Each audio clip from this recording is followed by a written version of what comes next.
Hoy vamos a ver las características propias de un ser vivo.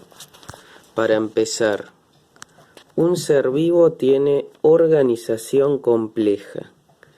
¿Qué significa organización compleja? Que un ser vivo, en comparación a un ser que no está vivo, por ejemplo, un ser inerte, una piedra, un pedazo de hierro, su organización es mucho más compleja a nivel estructural. Principalmente, por ejemplo, los seres vivos están formados por moléculas más complejas, como hidrato de carbono, proteína, lípidos, y además su estructura básica es la célula. Por eso es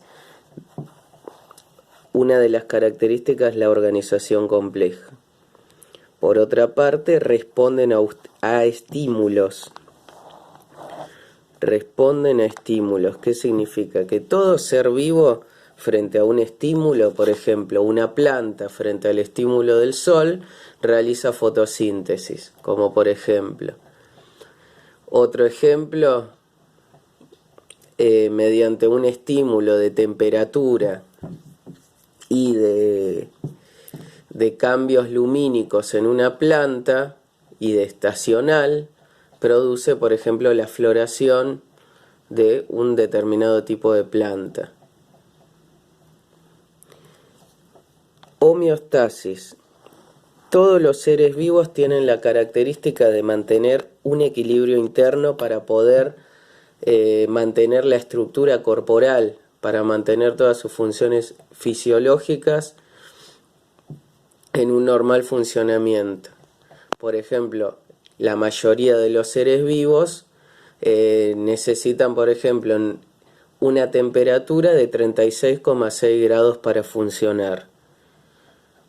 Cuando se rompe ese equilibrio de temperatura, por ejemplo, en nuestro caso, si por ejemplo corremos, nosotros vamos a elevar la temperatura como resultado de correr, de salir a correr, de saltar, de realizar otro tipo de ejercicio.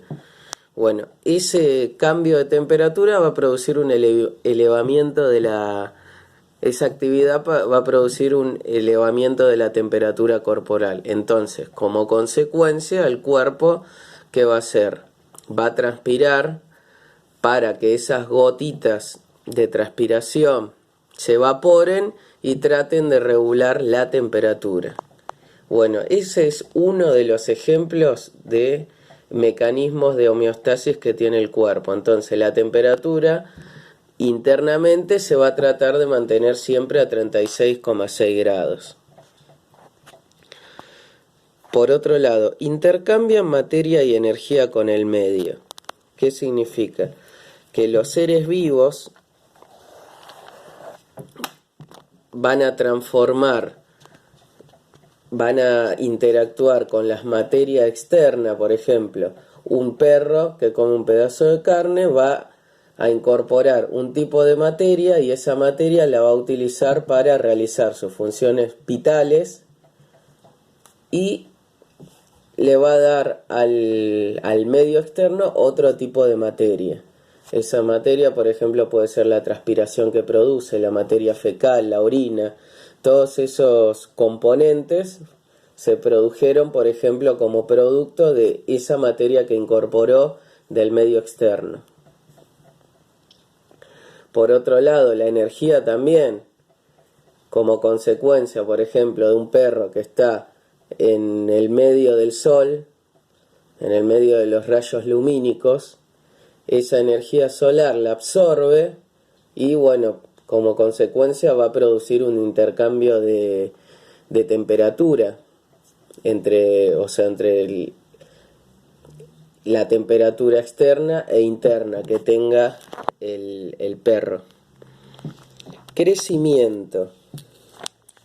Acá hay que hacer una diferencia entre crecimiento y desarrollo. Una cosa es crecimiento, que es el aumento del tamaño de un ser vivo como consecuencia del aumento del número de células. Nuestras células se están multiplicando constantemente. Entonces, por ejemplo, una planta que aumenta, por ejemplo, el tamaño de sus hojas, se produce por la reproducción de las hojas, de las células que tiene la hoja.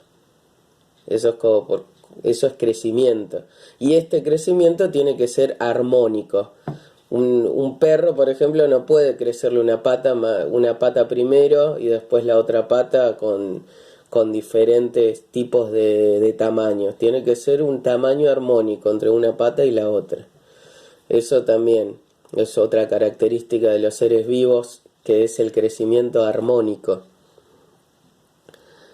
Por el otro lado, desarrollo es otra cosa totalmente diferente. Es cuando una semilla se transforma en un árbol, por ejemplo, una oruga en mariposa. Esas es la característica de desarrollo, es cuando un ser vivo tiene la capacidad de transformarse corporalmente en algo diferente a lo que era inicialmente. Por ejemplo, una oruga en mariposa. Se reproducen utilizando ADN.